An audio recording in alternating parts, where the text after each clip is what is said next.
மக்களே, எப்ப யாருக்கு என்ன பிரச்சனை வரும் அப்படின்றதே தெரியாது அப்படின்னு சொல்லலாம். ஏன்னா, அந்த அளவுக்கு பலருக்குமே பலவிதமான பிரச்சனைகள் வந்துட்டுருக்கு. அப்படிதான் இங்க பார்த்தீங்கன்னா, அப்போலோவுல சத்குரு ஜக்கி வாசுதேவ் அவர்கள் அனுமதிக்கப்பட்டிருக்காராம். இந்த விஷயம் ரொம்பவே எல்லோருக்குமே ஷாக் கொடுத்திருக்கு. அவர் குரல் நடுங்கக்கூடிய பேசக்கூடிய ஒரு வீடியோ வெளியாகியிருக்குது. அத பார்த்ததுலேருந்தே எல்லோருமே பார்த்தீங்கன்னா, "என்ன ஆச்சு அவருக்கு? ஏன் இந்த மாரி பேசுறாரு?" அப்படின்னு பல விஷயங்கள கேட்க ஆரம்பிச்சுட்டாங்க. கோவில்ல ரொம்பவே பிரபலமான ஈசா யோகா மையத்தில இப்ப பார்த்தீங்கன்னா, நெறைய பேர் போயிட்டு, அங்க எங்களுக்கு மன நிம்மதியாக இருக்கு. இங்க போகும்போது எனக்கு தெளிவான பார்த்தீங்கன்னா, ஒரு முடிவெடுக்க முடியுதுன்னு நடிகர், நடிகைகள்லேருந்து பல பிரபலங்களும் சொல்லி வருவாங்க.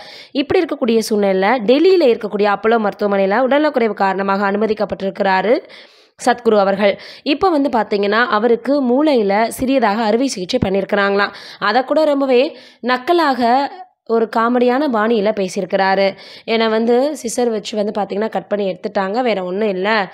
நான் மறுபடியும் வந்துருவேன் அப்படின்ற மாரி பேசியிருக்கிறாங்க. இப்ப அறக்கட்டளை சார்பாகவும் அவர் நலமோட இருக்கிறாரு. சீக்கிரமாக சத்குரு ஜக்கி வாசுதேவ் அவர்கள் திரும்பி வருவாரு அப்படின்ற மாதிரியான ஒரு விஷயத்தையும் அவங்க வெளியிட்டிருக்கிறாங்க.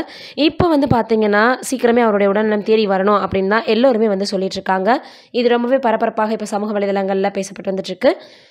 ஜக்கி அவர்களினுடைய சமூக வலைதளத்தில கூட பார்த்தீங்கன்னா, அவருக்கு எந்த விதமான உடல்நல பாதிப்பும் இல்ல. சீக்கிரமே அவர் உடல்நலம் தேறி வந்துருவாரு அப்படின்ற மாதிரி அதிகாரப்பூர்வமான தகவலையும் வெளியிட்டிருக்கிறாங்க. ஆனா என்னதான் இந்த மாதிரியான தகவல்கள் வெளியானாலும் கூட, ரொம்பவே பார்த்தீங்கன்னா, எல்லோருமே அவருக்கு சீக்கிரமே பார்த்தீங்கன்னா, உடல்நிலை சரியாகணும் அப்படின்ற மாதிரியாக சத்குரு அவர்களுக்கு பார்த்தீங்கன்னா, ஆறுதல தெரிவிக்க ஆரம்பிச்சுட்டாங்க. சீக்கிரமாக அவருடைய உடல்நலம் தேறி வரணும் அப்படின்னு நம்மளுடைய சார்பாகவும் பார்த்தீங்கன்னா, அவருக்கு ஆறுதல தெரிவிச்சுக்கலாம். நீங்க என்ன நினைக்கிறீங்க சத்குரு அவர்களை பற்றி அப்படின்றதையும், அதேபோல பார்த்தீங்கன்னா, அவர் உடல்நலம் தேறி வரணும் அப்படின்னு எல்லோரும் சேர்ந்து வேண்டிக்கலாம்.